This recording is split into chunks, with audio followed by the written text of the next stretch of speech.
Miciah Hidlebaugh, the 72H. Tanner Allen from Springville in the 22. And the flying bomb pop, Miciah Hidlebaugh, he's got company. Tanner Allen. Allen's right there.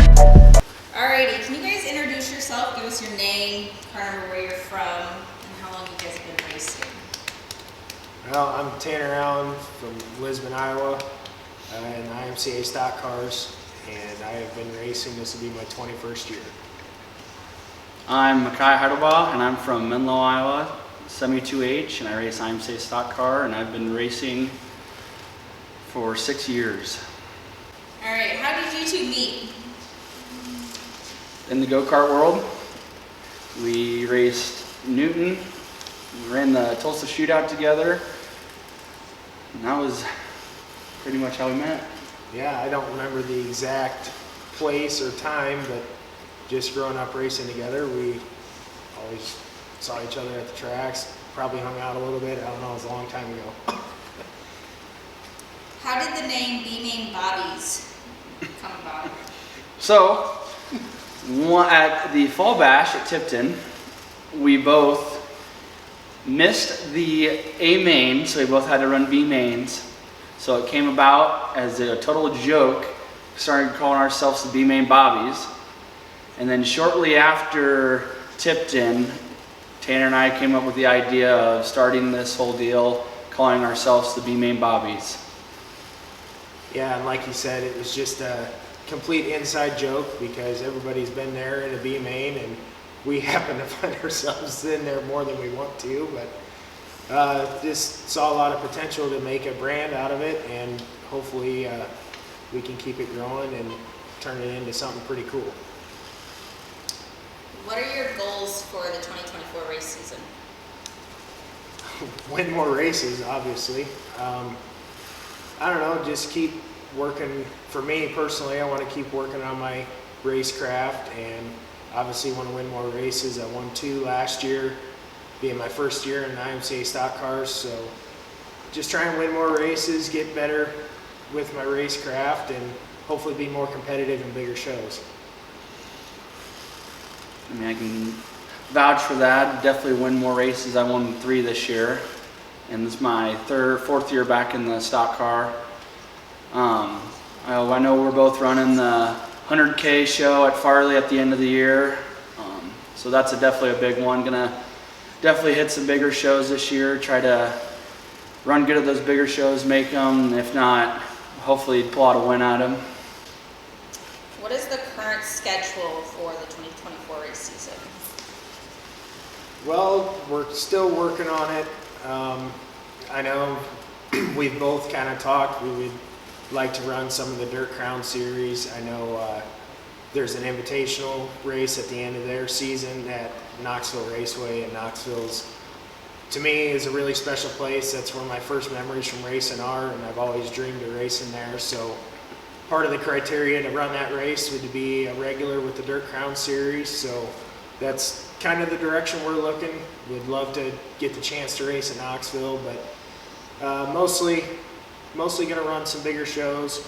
Obviously, the Dirt Crown Series is a 10-race series, and they keep announcing more and more big money races for stock cars. So I think that's probably going to be our goal, is to run the bigger shows, a little bit less weekly racing, and we'll just see how it goes from there. But Dirt Crown for sure is our main goal right now. Where did you get the inspiration for your car numbers? So when I was in go-karts, I was number 84 because of my dad. When I got back into racing, I wanted to be number 84, but my dad told me to blaze my own trail and pick my own number, so I picked 72 because that was my football number. And then I added the H for my last name. So I've kind of had a lot of different numbers. It's all had the number 2 in it. Obviously number 2 has been my favorite number forever. But I originally started with number 20. It was my very first number because we were big Tony Stewart fans. And in the go-kart days, when we were running multiple classes, it was hard to run the same number in every class. So I kind of had to bounce around and choose different numbers. I mean, I had 0, 2, and 2. In 22, I decided to go 22 in the go-kart days because at that time, Chad Reed professional supercross motocross racer. He was kind of in his prime at that time, and I was a big Chad Reed fan, so that was my inspiration to go 22, and obviously to have my favorite number in it. And then had about a 1.5-year spell where I was kind of slow with racing. I ran only a couple races here and there. And when we came back to the big car stuff, well, I guess it started with the midgets. I just wanted a fresh start. I hadn't used the number 22 since the go-kart days, and that was my high school football number, so I wanted a clean slate and wanted to go with 22, and that's where I'm at now. Do you prefer spring or fall specials? My personal opinion, I prefer fall specials because one, it's always, there's always more two-day shows at the end of the year, and it's always fun to go to two-day shows with your friends and the people you meet at the racetrack and race 2 nights at a track rather than one in the springtime. Yeah, and I mean, pretty much same for me, and obviously that kind of rekindled our friendship as well. Getting to run all these multiple day specials at one track, you pull in with a motorhome or whatever, and you hang out at the track. You race hard all night, and you hang out and party all night long, and get up, work on the cars the next day, hang out with your friends, and just sit there and race. And they're all pretty good paying specials, but all the point stuff's done, so it's just a lot of fun. There's a little bit less stress because there's not points involved, but there's obviously more money on the line, so there's that factor. But fall specials are just a lot of fun overall. Do you prefer a small track or a big track? Well, I have a sweet spot for half miles, but we don't have very many half miles anymore. My all-time favorite track ever is the West Liberty Raceway. That's the second track I ever raced big cars on. I remember going to races there as a kid, and I just always enjoyed that place. And anytime we get to run on a half mile, I would prefer it, but I've found a comfort with like a 3/8 mile track. I struggle with the really short tracks like the quarter miles or a little bit small quarters. I struggle with that a little bit, but 3/8 is kind of the common, and I'm pretty comfortable there, but half miles are definitely my favorite.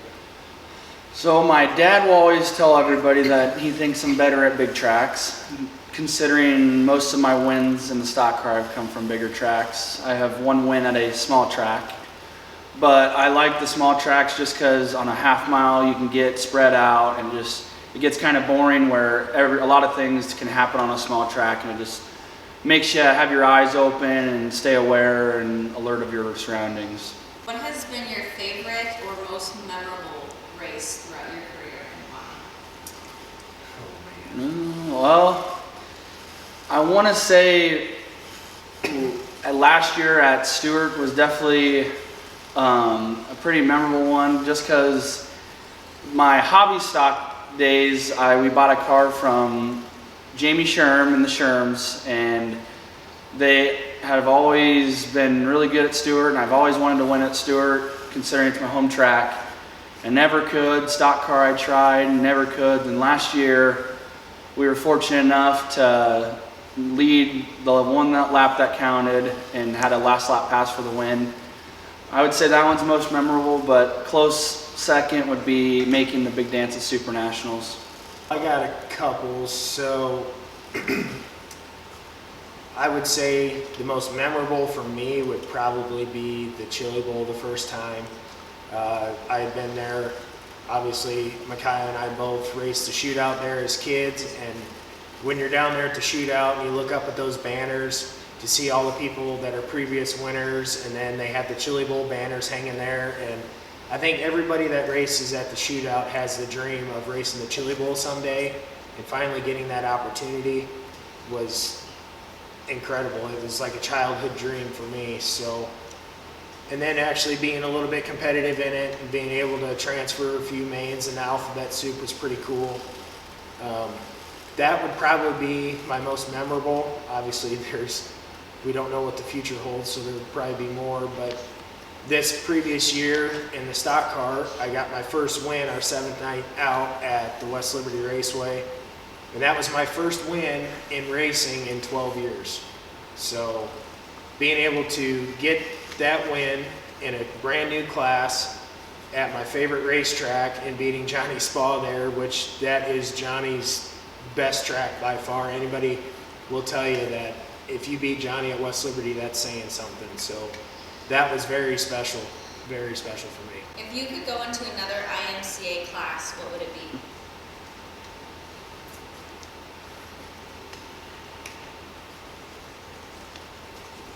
I think for me, probably an IMCA modified, just because I got my start in big cars in modifieds. This was before IMCA sanctioned everything, so they were open modifieds at the time. I've always, obviously, since I ran them before, I have a sweet spot for modifieds, so if I was to do another IMCA class, that's probably where I would go. If I were to do one, it'd probably be a late model, just because I've always wanted to run late models. That's what I watch all the time. I watch Lucas, I watch World of Outlaws. I mean, those are definitely big steps, but if I could definitely run another IMCA class, it'd definitely be a late model. Who's your favorite driver of all time?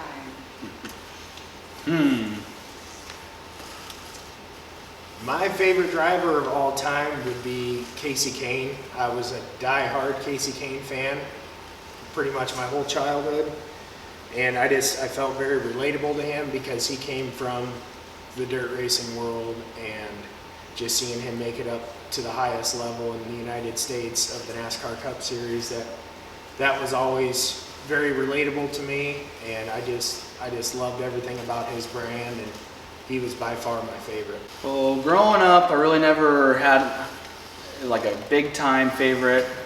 My one favorite would probably be my dad, just because I always grew up watching my dad race stock cars, and that's why I really wanted to always go to a stock car. Now obviously I'm in one, and so definitely watching my dad race was probably my favorite. Do you have a race ritual? I don't really think I do. I mean, there's probably things that I do subconsciously that I don't even notice. Like there's some guys that say that they put their right glove on before their left, or they tighten their left belt before their right, or something like that. But ritual-wise, I really don't have anything particular. Yeah, I definitely don't. I don't know of any that I do. People would probably tell me that I do something that wouldn't even know that I do. But yeah, it's definitely, I just kind of zone in, and one thing I do get nervous. I'm bad at getting nervous. I get nervous every race. It could be a race for $300 and I'd be nervous for any, and no reason why, just has always been that way. What are your favorite tracks to race at?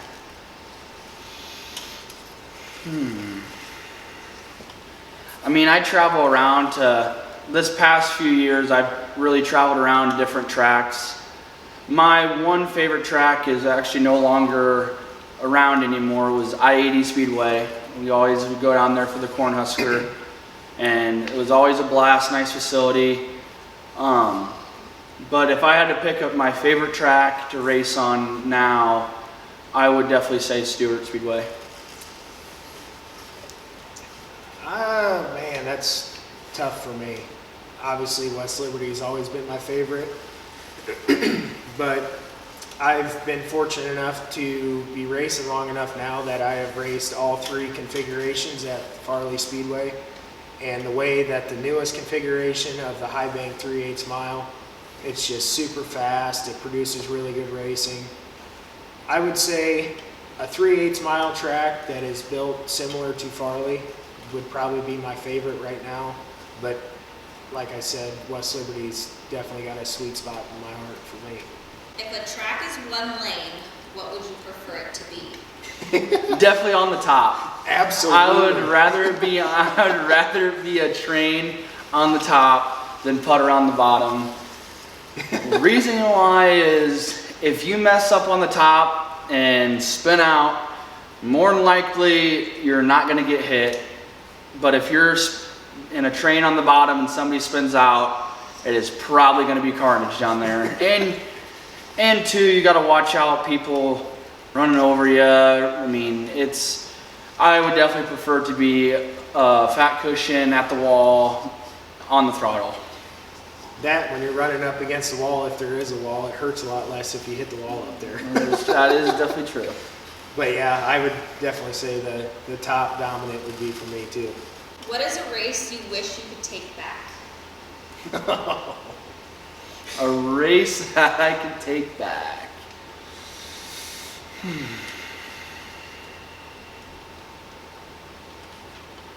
A race that I could take back definitely would be 2 years ago at Harlan, when I would have definitely beat the 63 car of Mike Nichols, and everybody knows who Mike Nichols is.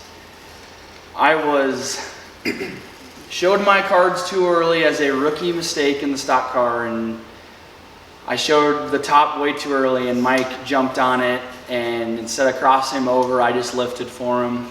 And if I could take it back, I would definitely have not shown it too early, or either crossed him over, because that night could have been a different outcome, and we could have won that night. The most recent one that comes to mind for me, I'm sure I got several more, but was the last night at the Iowa Dirt Nationals at Miciah this fall. Our car was rock solid all weekend. We nailed the setup, and that was our 40th race. So a brand new class. I was finally feeling comfortable in the car. We were having setup figured out, and I was again chasing Johnny Spa, and we got halfway through the race, and I got way too excited, thought I had a big run, and clipped a tractor tire coming out of turn 4, and that ruined my race. I was able to finish, but it destroyed the left front spindle, the power steering was gone, and so I limped home to a 7th place finish. That would have been cool because I got a win at Miciah earlier that year, and that was the best the track had been all year, and I messed it up too early. Those tractor tires get you. What is a bucket list race or track that you would love to race at?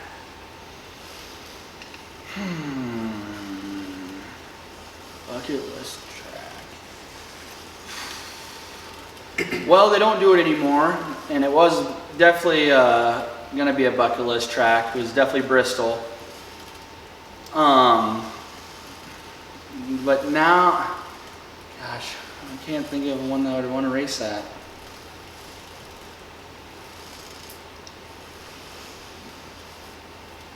I mean, God.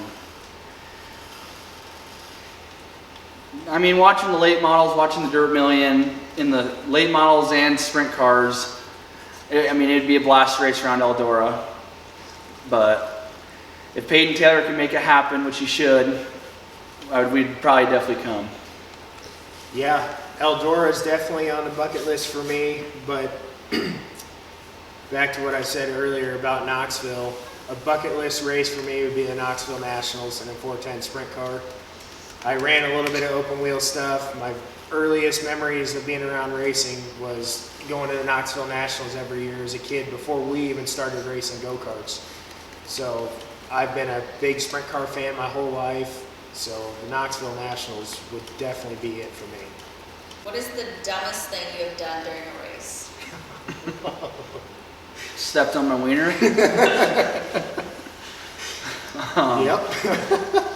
Yeah, that's probably up there, and Taylor can probably vouch. That is definitely the dumbest thing you can do is be in a good position and ruin your night by stepping on your wiener. Yep, just making a really bonehead move. You could be checked out by a straightaway, and you get too aggressive way too early, and you're just not patient enough with the race, and you can ruin your night in a hurry. What is a positive and a needs improvement for the other driver? Positive, okay.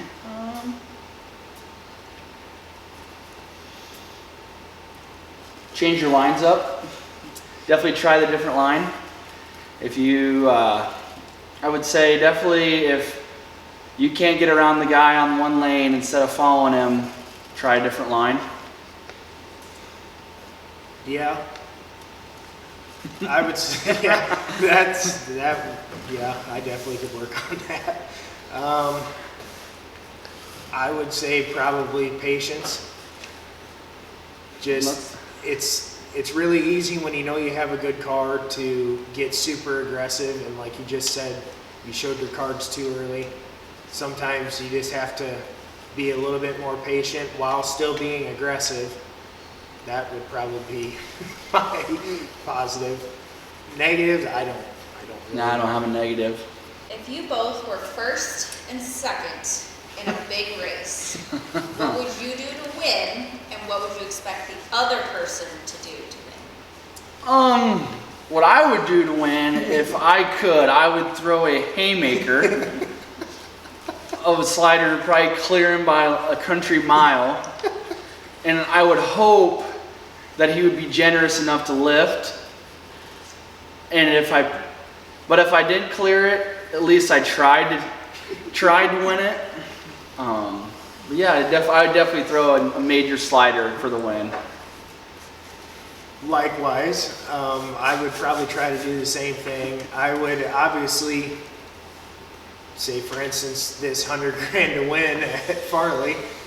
If we're 1 and 2 for it, I'm definitely going to race you extremely hard, but I'm going to do it respectfully because driving dirty is not my thing. It's never been my thing. I have too much respect for how much time and money goes into these cars to completely wad somebody up, especially one of my really good friends.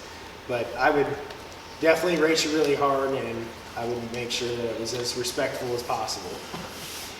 What is your favorite memory of racing when you guys were kids? Oh boy. My memorable time would be when I won my first Mid-America race in the go-karts at a track that is no longer around, the Lasosky Speedway. That was a big one because, I mean, the kids that were in that were our kids. Some kids raced a little bit of NASCAR, some have moved on to 410 sprint cars, racing with the World of Outlaws, and then some are here with us racing. But yeah, definitely the Lasosky Speedway win as a kid. Yeah, we were really close one time at Lasosky. I think they called it the Junior Kahuna at that time. I think it was a 50 lapper. That was really good until the caution that my tires were junk after that. But my most memorable as a kid would be my first Grand National title with IKF at Delaware Speedway. That was super special. I'd been so close several times before, and to finally get one, and it ended up being 3 that year, but getting the first one was incredibly special. What is your favorite racetrack food? Well, considering my mom always makes a feast at the track,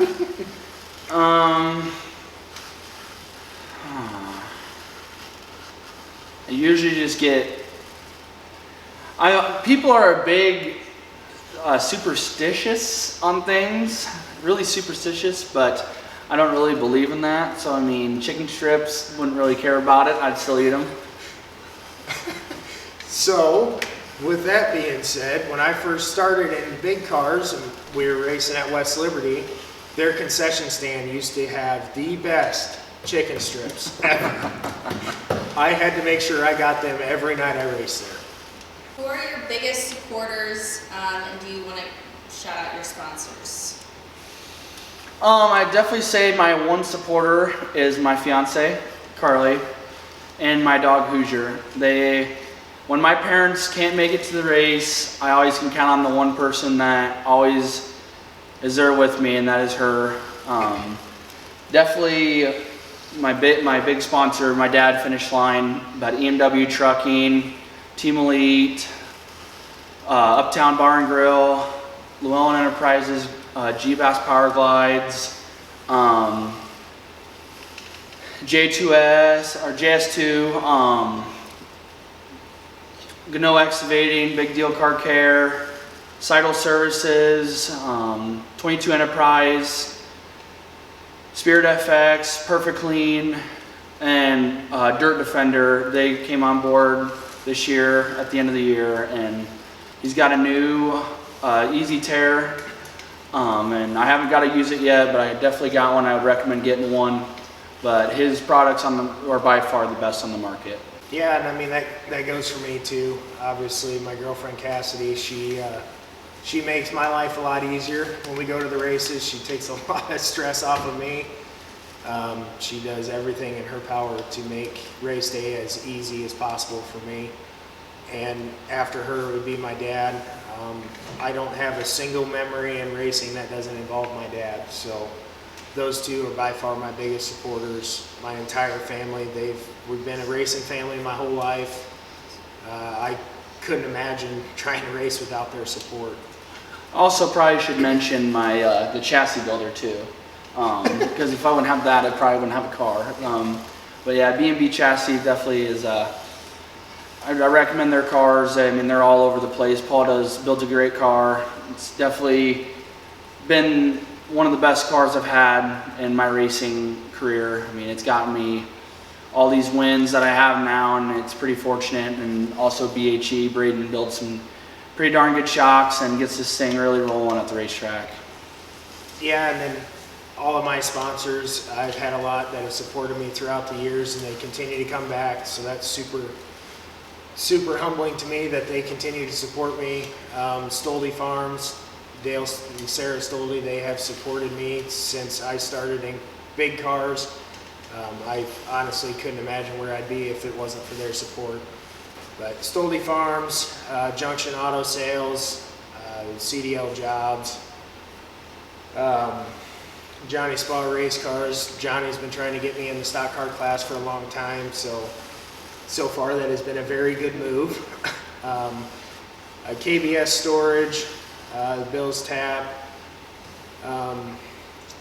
We had Joe's Hand Cleaner come on this year. They were incredible. Looking forward to working with them again. I had Eastern Iowa Spray Foam and Waterproofing. My dad, his business, the 5P Weld and Repair. And then this year we had Simpson Race Products come on board, so that's super cool. I've been a big believer in Simpson Race Products for a very long time, and to finally be associated with their brand is really cool. But I can't thank all of them. My Uncle Travis, he's been like my best friend my whole life, so he's always helped me out. But we couldn't do it without all of our sponsors, because this sport, everybody knows, is incredibly expensive, and any bit that we can get helps our programs, helps us get to more races, helps us get more competitive. So by far, we could not do it without our sponsors. What is Drambuie? Drambuie, you would have to definitely ask Mr. Tracy Allen, because that guy at the Fall Bash, that name of Drambuie changed probably about 5 or 6 times in that night when we were playing Flippy Cup after a good night of racing with everybody.